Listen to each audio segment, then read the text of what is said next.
there are 17 mabuhay lanes. Anuhin po natin yan, susuyurin po natin. At ang maganda nito, kasama po natin ang DILG at sila po ang papanagot sa LGU kung hindi pa po maintain itong mga mabuhay lanes na ito.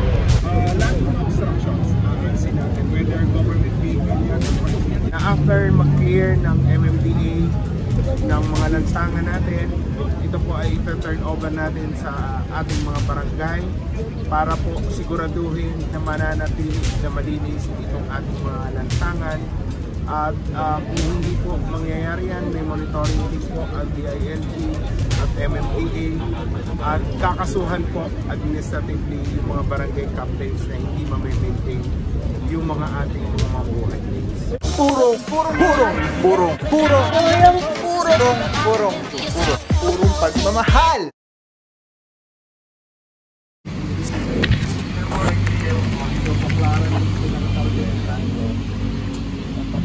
After ng launching kasi, tayo pumunta rin dito. Para dito naman sa parang doon sa kiri. Launching kasi.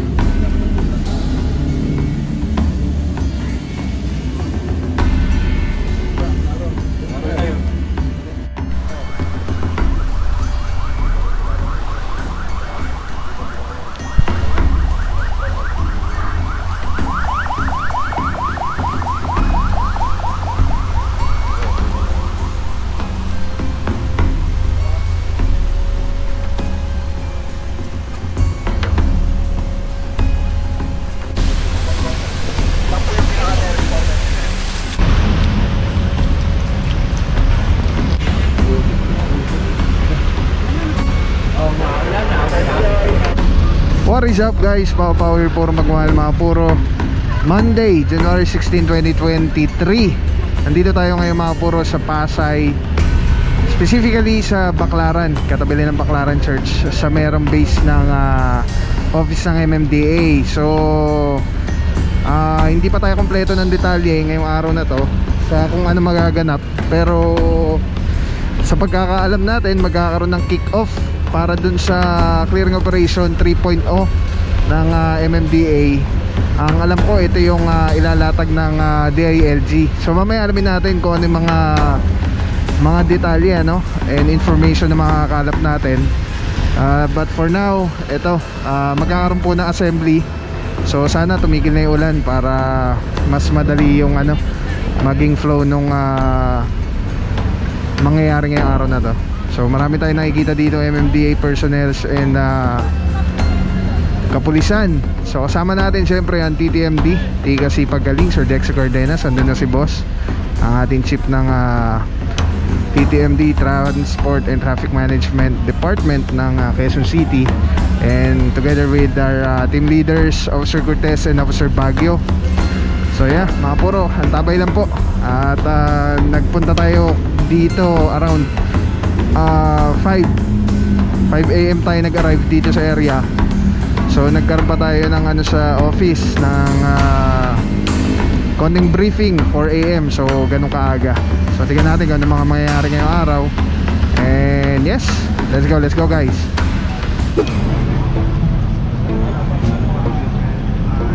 Mga puro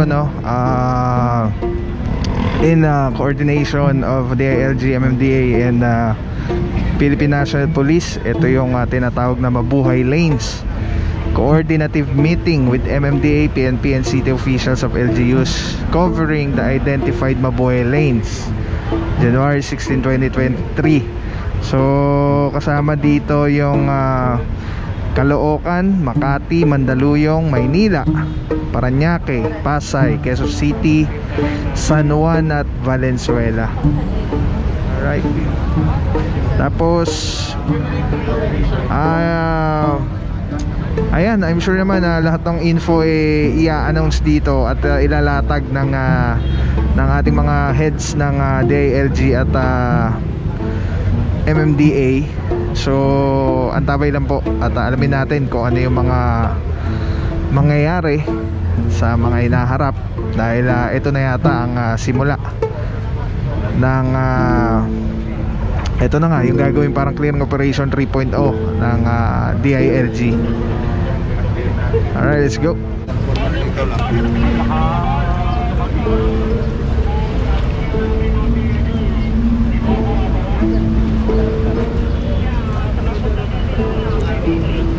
Alright mga puro, currently ay nag-ready na yung bawat team. Ayan, kasama natin Colonel Bong Nebria ng NTFSO, MMDA, tapos kapulisan, iba't ibang lungsod. Ito, lungsod ng Pasay. Tapos kasama rin po natin dito yung officials ng DILG. Medyo hindi lang natin kabisado yung mga pangalan nila, but anyway, kung kilala nyo po, pa-comment na lang. So this clearing operation program na mangyayari ulit is under the DILG pala. So in coordination with MMDA, and siyempre buong Metro Manila po yan, kasama ang lahat ng mga clearing teams ng bawat city. Morning po, sir.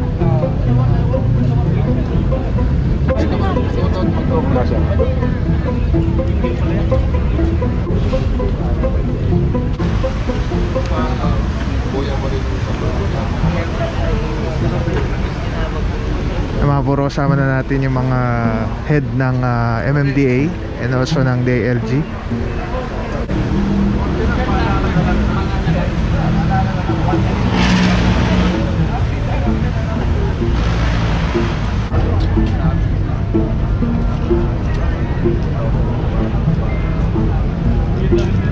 Pinitagal na yung 5,000. Wala pa yung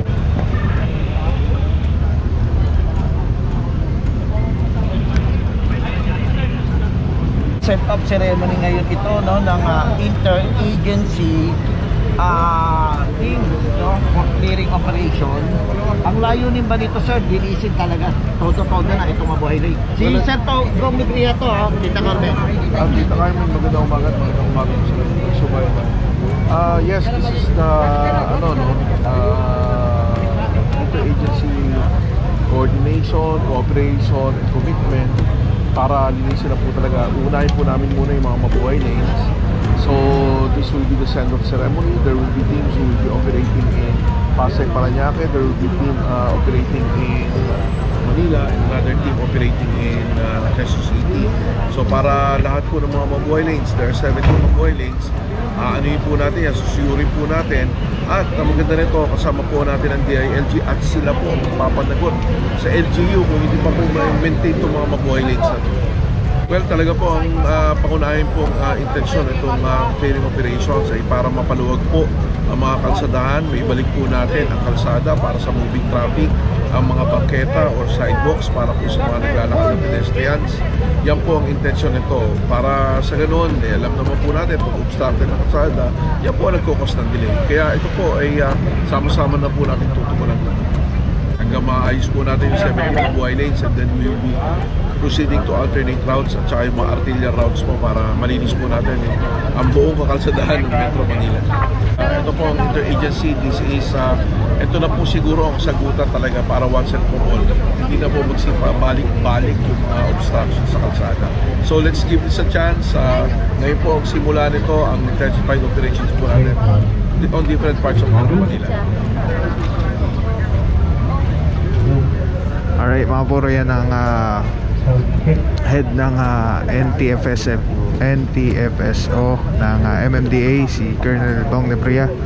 Dito na dito mga puro, yung mga kapulisan, naka-form na sila. At dito yung mga MMDA. At nasa dulo yung team natin ng TTMD.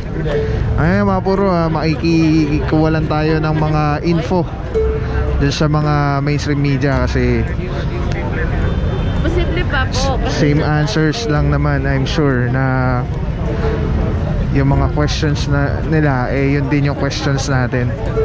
So para hindi na maging redundant na magtatanong tayo ulit. At marami rin po talagang media dito na kasama natin ngayong araw na to. Right? Ano?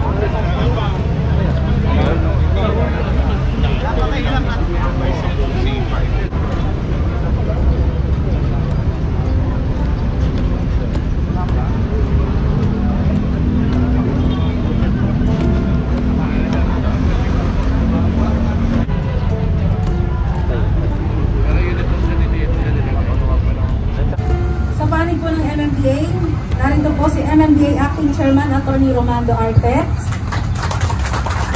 MMDA General Manager Yusek Procopio Lipana, Director Victor Nunez ng Traffic Discipline Office, Mr. Bong Nebria, ang head po ng Task Force Special Operations Anti-Coloring, MPCG SCOG Psycho Clearing Operations Director Francis Martinez, Undersecretary for Barangay Affairs, Francisco Ibalbucina, Undersecretary for Legislative and External Affairs, Yusek Juan Victor Llamas, Assistant Secretary Elizabeth N. Lopez de Leon for Community Participation. At syempre narito rin po ang DILG NCR team sa pamumuna po ni Regional Director Maria Lourdes El Agustin sa SO3. Kasama rin po natin ang mga direktor mula po ng NCRPO. Pinatuan po nila ngayong umaga ay si Colonel Arugay ng Operations. Narito rin po ang Chief of Police ng Pasay City Police Station, si Colonel Uy. Morning, sir. And ang Chief of Police ng Parañaque Police Station, si Colonel Ocampo. Magandang umaga, sir. At of course, ang mga kasamahan po natin sa iba't ibang mga police substations dito po sa lugar. We also acknowledge the presence of the Honorable Imelda Calixto Robiano, Mayor of Pasay City. Good morning po, Mayor.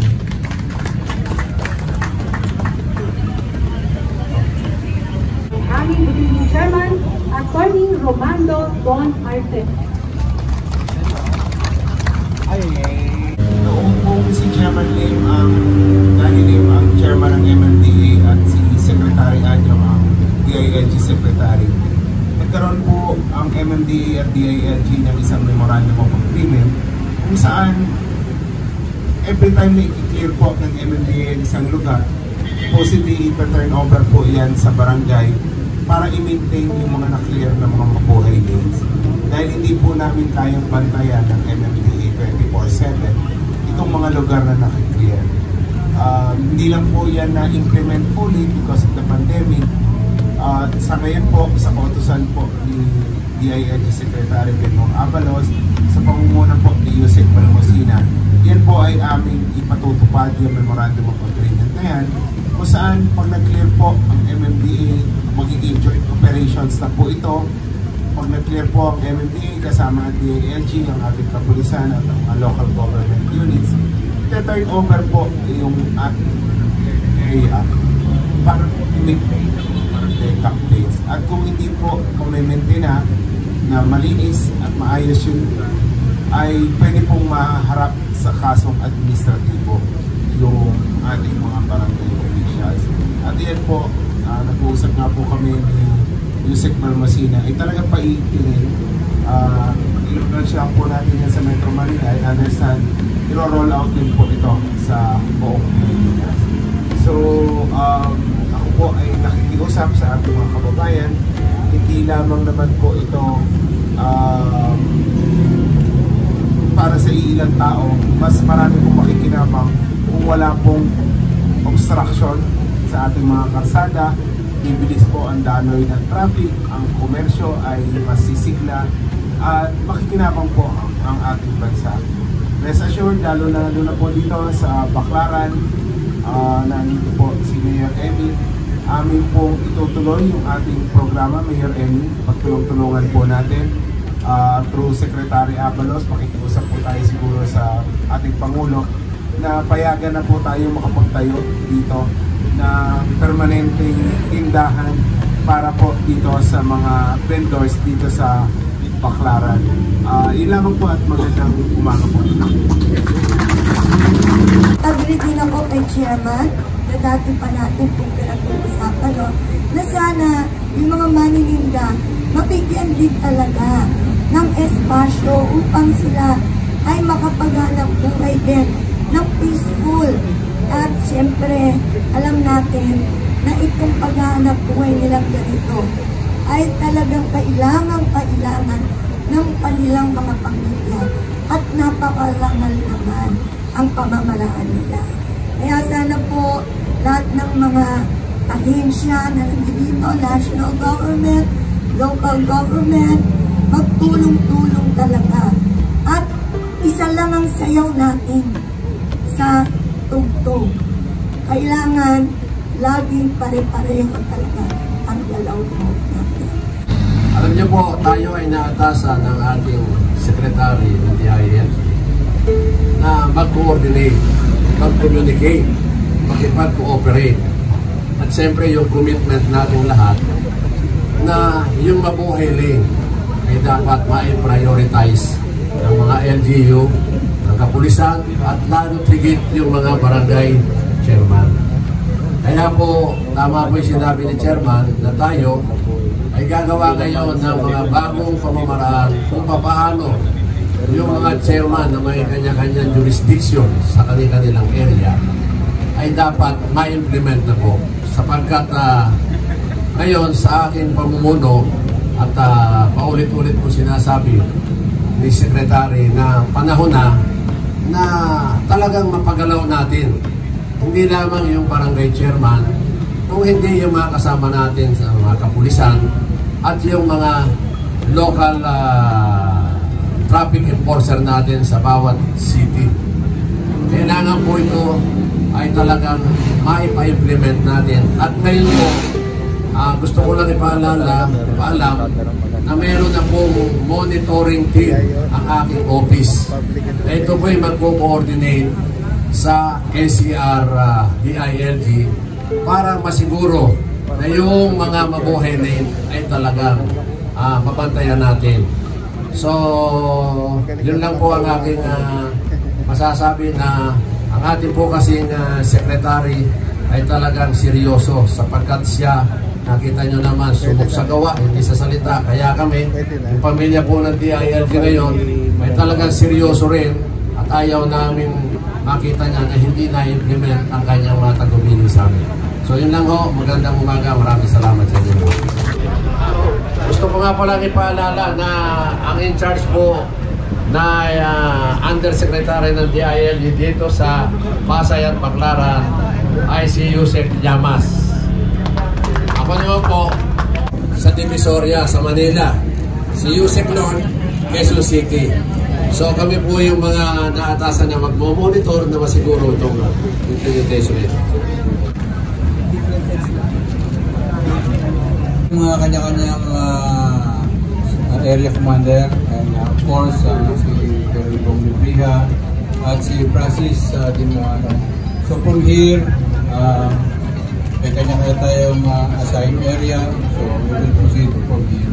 Then we will start the operation to clear the Mabuhay Lane. Good luck, ingat. Sir. Good luck, good luck.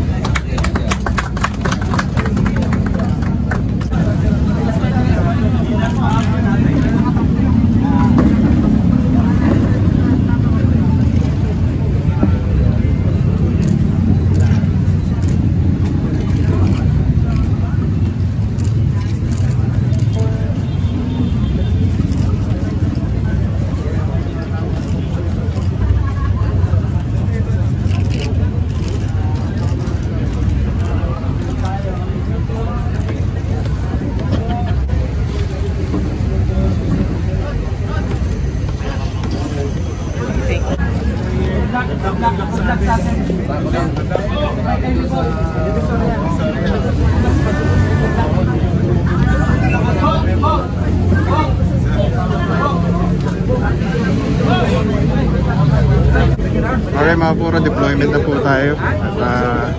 Kasama natin ang TTMD, Sir Dexter Cardenas. Mamata itong operation sa entire Metro Manila? Opo, ngayon po sa ating ceremonial send-off, meron po tayong 3 teams na mag-ooperate po sa ngayon at yan po ay madadagdagan pa sa mga darating na araw.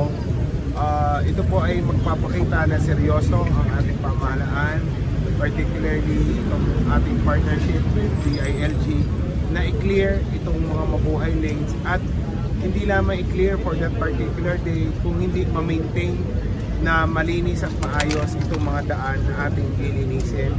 Yan po ay aming napag-usapan ni Secretary Abalos na i-implement po natin yung MOA between DILG and MMDA na after mag-clear ng MMDA ng mga lansangan natin. Ito po ay ito-turn over natin sa ating mga barangay para po siguraduhin na mananatili na malinis itong ating mga lansangan. At kung hindi po mangyayari yan, may monitoring team po ang DILG at MMDA at kakasuhan po administratively yung mga barangay captains na hindi ma-maintain yung mga ating mga mabuhay lanes. Sir, mabuhay lane lang dahil tayo matroma na lang. Mabuhay lanes muna po ang ating sisimulan. Pasimula pa lamang naman po ito dahil ito po ang mga mabuhay lanes ang alternatibong daan. Alam naman po natin sobra ng sakit ng ating mga lansangan, sobrang dami ng sasakyan at kailangan po natin inisin yung mga mabuhay lanes para may mga alternatibong daan ng ating mga kababayan. Pero as we go along, pag naayos na po natin yung mabuhay lanes, i-expand naman po natin yung area po ng ating mga operations. Sir, may idea na kayo kung ilang barangay ang mga sakop ng mabuhay lane na to? 131 barangays po nakakasakop sa ating mga mabuhay lanes. At yan po ay i-coordinate naman po natin sa kanila. Hindi lamang yung clearing, pati yung turnover properly. I-document po natin yan para wala pong excuse na hindi nila alam yung pag-clear at yung pag-turnover ng mga sa ating Sir, aside from administrative case, may possible na makasuhan din yung barangay chairman ng criminal case? Posible po. Pag may criminal negligence na po on their part, lalo-lalo na po, paulit-ulit po, siguro po ay pwede na po natin kasuhan criminally. Pero yan po, Sir, nabanggit nyo kanina na mabigyan ng pagkakataon din yung ating mga vendors na magkaroon ng lugar dito. Sinigunda naman ni Mayor Amy Calixto. Ano ba yung mga plano natin doon na panawagan natin kanina? Meron naman po tayong programa. Alam naman po natin na yung marami sa ating mga kababayan ay naghahanap buhay. Yun nga lang po, wala silang permanenteng lugar kung saan sila pwede magtinda. Kaya po, nabanggit po kanina, kami po sa MMDA kasama ang mga local government units na Parañaque at Pasay ay nagbabalak tayo ng market dito sa Pasay at Parañaque para po may lugar na pagtitindahan ng ating mga kababayan saan hindi na po sila magpuprovision, hindi sila maaalisin, hindi sila pukotongan at hindi sila mahihinga ng kung ano-ano.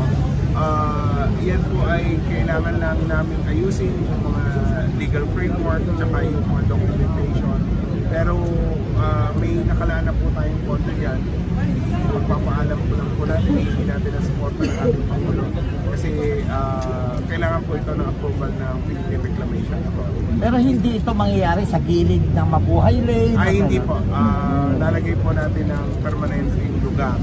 Hindi po na makakasagapan sa ating lansangan. Ganun din po, nag-usap po kami ni Mayor Johnny sa Quezon City. May plano po na yung ating mga food bridges ay i-expand para magkaroon ng lugar na magtitindahan yung ating mga kababayan instead po na nasa lansangan sila. Palalawakin po yung ating mga food bridges at bibigyan po sila ng espasyo kung saan sila pwede magtinda nang hindi naman po nakakasagapan sa ating mga pedestrians. Sir, definitely itong mabuhay lanes para lang sa mga lahat ng obstructions agency natin, whether government vehicle yan or private vehicle, kailangan po natin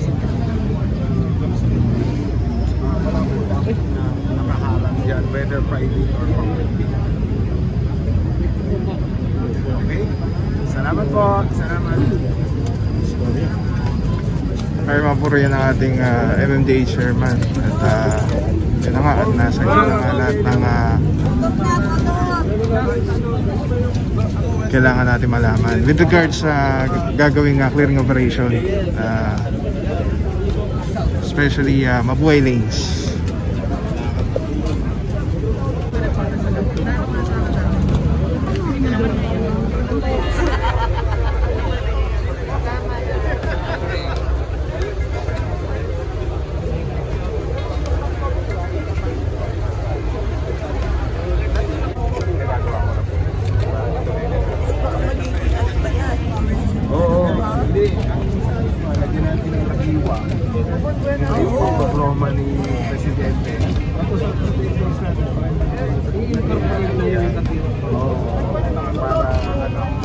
natin ang support ng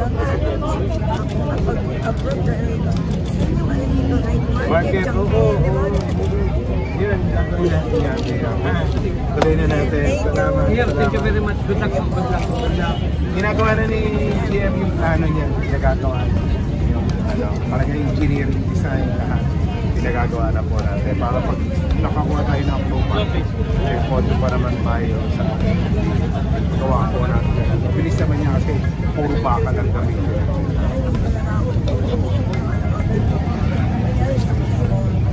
Continue dito. Okay na, gagawa natin siya. Ang ano natin, kaya bigyan natin sila ng alternative. Sa isang sige, alam mo nag-uusapan na yung mga food bridges, lalapanan ng Texas. Nakalagyan ng business portion. Yan ang pakapagdigan namin.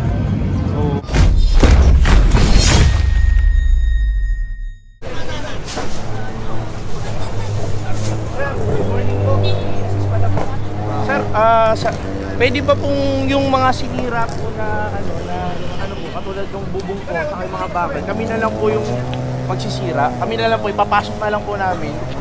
Sumusunod naman po kami. Kami tumutulong lamang na magamit itong mabilis kasi natatagal lang kami. Nagkataon lang po kasi talaga sir na wala po. Tutulungan natin kayo mapabilis. Oo. Tulungan tayo ha, para magkaroon tayo ng kalsada ulit. Sir, kung okay lang po sir. Electrical. Please, ilan nga yung mga electrical? Baka mamaya yung kuryente din, paano? May electrical po. Hindi, pakisuyo lang ho sa may stall na ito. Pakitanggal na lang ho yung ano. Hindi, yun na lang ano, sabi mo sa mga may stall dyan, yung ano, yung ibaba nila, yung ano nila, yung fuse. Sige na. Sabi mo doon sa organizer. Attention operation, lahat ng mga confiscated items surrender sa embat.